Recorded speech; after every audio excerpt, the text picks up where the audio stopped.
Hello, everybody, and welcome to the Cybersecurity and Cryptocurrency Podcast, episode number 3. So we're just kind of getting things rolling with our podcast. We were just approved on Google Play. So that is great news for the podcast. And so we're going to start posting these in Google Play so that you can see them out there and subscribe to them through the Google Play Store. Our next avenue will be iTunes, so we're going to start working on that next. So, a few topics to dive into today, but first, for any new listeners, my name's Eric English. My background is in IT and IT security, and I love crypto. I've been doing that kind of on the side. Been doing some of my own mining. I've got a mining rig with 12 GPUs, and I've just kind of fallen in love with the whole cryptocurrency market and everything about blockchain. It's just fascinating to me. So that's kind of my background. I've got about a total of 15 years of experience in IT and IT security, cybersecurity. So that's a little bit about me. I decided to make this podcast because the two topics of cybersecurity and cryptocurrency seem to, mesh quite often. And so I thought, what better than to start a podcast and talk about both, right? Because I'm sure there's more than one person out there that's passionate about cybersecurity and cryptocurrency like I am. We're going to start today with cryptocurrency news. I saw an article today about the Ethereum network, and it saw a spike in transactions, up to 700,000 transactions a day, and that's up from 450. So I'm not sure what that spike is related to, but that sure is a large spike for the network. And I noticed yesterday I was transferring some Ethereum from my Coinbase account to Bittrex, and I noticed that it took forever to deposit, and actually it never did deposit. So I've got a ticket open with Bittrex to see what's going on with that. So when I read the news today and saw that transactions were up that high, I kind of was relieved a little bit, knowing that, the issue isn't something that I mistyped the address or something. It's probably just an issue with the Ethereum network in general. It's just so congested. So I'm not sure what's causing that slowdown, but man, you talk about it almost doubled in transaction volume. So if it was me, I would not make any Ethereum transactions for the next few days until the network catches up, until all these transactions get cleared. Because I have about $30 in limbo right now, waiting to hear back from Bittrex support to see what's going on there. Sorry, I'm a little under the weather too. I started getting a cold on Sunday, and here we are, it's Monday, and I'm not feeling well, so forgive me if I sound a little nasally today, but I wanted to go ahead and get on here and do episode 3 regardless. So, update on my mining situation. I'm mining for Ethereum and another coin called Honeycoin, and I'm mining with a dual miner called Claymore. I'm sure any other miners out there know exactly what that is, but I'm using Claymore to dual mine 2 different currencies, and I use whattomine.com to tell me what's the best coin to mine for my type of graphics cards and GPUs. So it's pretty cool stuff. I really like the fact that I can get revenue from 2 different cryptocurrencies rather than just mining for Ethereum only. So that certainly does make it nice. I typically take that Honeycoin and I usually I'll exchange it for, Ripple or Verge or any one of those other coins out there. Anything's better than just sticking with the honey coin. Ripple, Verge, and Stellar are some of the big ones that I've been buying up and kind of investing in.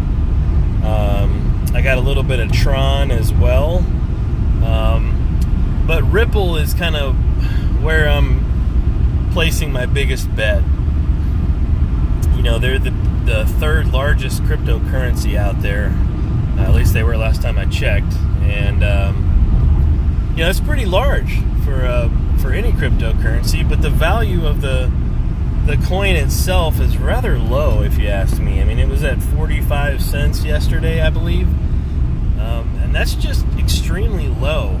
I don't understand how you can be the third largest cryptocurrency and, only be worth, 45, maybe 50 cents per coin. That just doesn't make any sense to me. And I saw some news about the Ripple CEO. He's, embezzling money and all kinds of other crazy stuff. He's being investigated. So that's kind of scary. And it makes me wonder if I should stick with Ripple or if I should, cash that out and go with something else, exchange it for something else like Stellar. Stellar is kind of the baby brother of Ripple. It was created by the same people that created Ripple. They left Ripple and started their own coin called Stellar Lumens. The biggest difference between Ripple and Stellar is that Ripple is centralized and Stellar is decentralized. That's what the creators of Stellar wanted to do. They wanted to be decentralized. That's what blockchain is built on. That's the whole purpose of cryptocurrencies, was to be decentralized.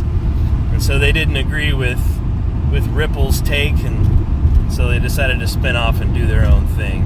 So highly recommend checking out Stellar Lumens as well. I believe their symbol is XLM if you want to check them out on your favorite exchange out there. Let's see, another coin that I've been mining for is called Pearl, P-I-R-L. I'm using that on a 2 gig graphics card. That 2 gig graphics card won't mine too much, so I decided just to pick a random coin. And I'm taking that Pearl coin and I'm also, again, exchanging it for something, like Verge, Ripple, whatever it is that I believe in a little more wholeheartedly. One of my other favorites is Komodo, K-O-M-O-D-O. Their stock symbol is KMD, and I really like their whole premise is decentralization, and just really dig what they're doing in the whole cryptocurrency space. They're allowing people to use their blockchain to spin up their own coins and all kinds of cool stuff that they're doing. So definitely want to check out Komodo as well, and maybe buy up a few hundred of those if you get some spare change. I want to talk a little bit about the market too in general. It's been horrible. I saw that Ethereum is, still in the 400s. I can think back to last December. I mean, it was like $1,700, and it just really worries me that it sank and just tanked so much. Everything's tanked so much. And all these exchanges keep getting hacked, and I think that has a lot to do with it. But it's just scary. I really hope that the market comes back to even a fraction of what it was. I mean, because I'm heavily invested in Ethereum, and to see that, tank so badly when I've had so much invested in it is very disheartening. So, anyway, that's all for the crypto talk for today. Some quick quick updates in the cybersecurity realm, and then I'm going to sign off for today and get some rest. Saw some news about Donald Trump and his missing DNC server. I thought that was a pretty interesting read. I'm going to post the link to that article in the show notes today. Highly recommend checking that out. I'm trying not to make this podcast political, so I'll put it out there for you guys to read. I just thought it was interesting and cool to check out. We talked in episode 2 and 1, I believe, about, just episode 2, about Time Hop and the hack that happened to those guys. Well, there's some more news about the Time Hop hack. They found out that the hacker got more than they originally thought. So I believe in my episode 2, I said, it's okay, they only got, names and email addresses and phone numbers, so it wasn't that big of a deal, but apparently the hackers got a lot more. Now, they haven't said what it is yet. The article said it will update once it gets news of what it is that they also got their hands on. But scary stuff. If you've got those third-party apps in your Facebook, go in there and disable them. Do that Facebook privacy check. Turn all that crap off. I mean, these kind of hacks happen because of these third-party apps that aren't vetted. But Facebook just posts them out there like, yeah, you sound like you're a great company, and here we are today, Time Hop getting hacked like crazy. So, and I saw another interesting statistic about business email compromise. The losses from email compromise, business email compromise, has cost businesses $12.5 billion. Yes, that's $1 billion. I mean, that is a staggering number to think about, just from compromising someone's email account, that we've lost a total of $12.5 billion. I get really freaked out when I see numbers like this because, I'm on the blue team now, so I'm playing defense. I'm trying to figure out what we can do. And this just, highlights the thought of using multi-factor for everybody at your organization. I'm really pushing for that at my current job. I hope that we can go through with it. We use Okta for everything, and we use it for single sign-on, and we're doing two-factor for the IT folks. But really hope that we can do two-factor for everybody. Just really help mitigate that business email compromise, because oftentimes, and it's happened at my company, somebody will get a phishing email. Somebody shared a document with you. Click here. They'll click it. It'll take them to a fake Office 365 login page, and they sign in with their credentials. And then, boom, your business email account has been compromised.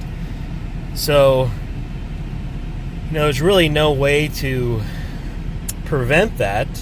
We use Proofpoint as our spam filter, and even Proofpoint didn't catch that kind of stuff, which is kind of disappointing as well.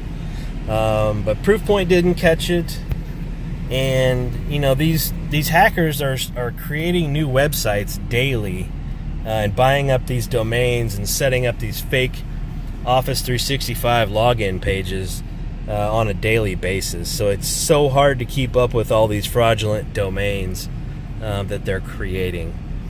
But I think a great way to mitigate this business email compromise is two-factor for everybody. And I think at least if you can do it for your high-value targets at your company, anybody that's a C-level or an executive of some sort should be using multi-factor, and also anybody working with your financial data, anybody that works in the finance department, anybody that's authorized to wire money or to send money or to do any kinds of transactions. Those are the people that really need two-factor enabled on their accounts. I mean, those are going to be your high-value targets that the hackers are going to go after. So, anyway, I'm going to cut it short today. This is just a 15-minute podcast for today. I'm not feeling real great, but I am going to do another podcast coming up tomorrow, so be on the lookout for that one. And again, I'm going to post a lot of these links in our show notes, so go check us out on the Google Play Store and check out those links in the show notes. Thanks, everybody, for listening, and we'll talk to you again tomorrow.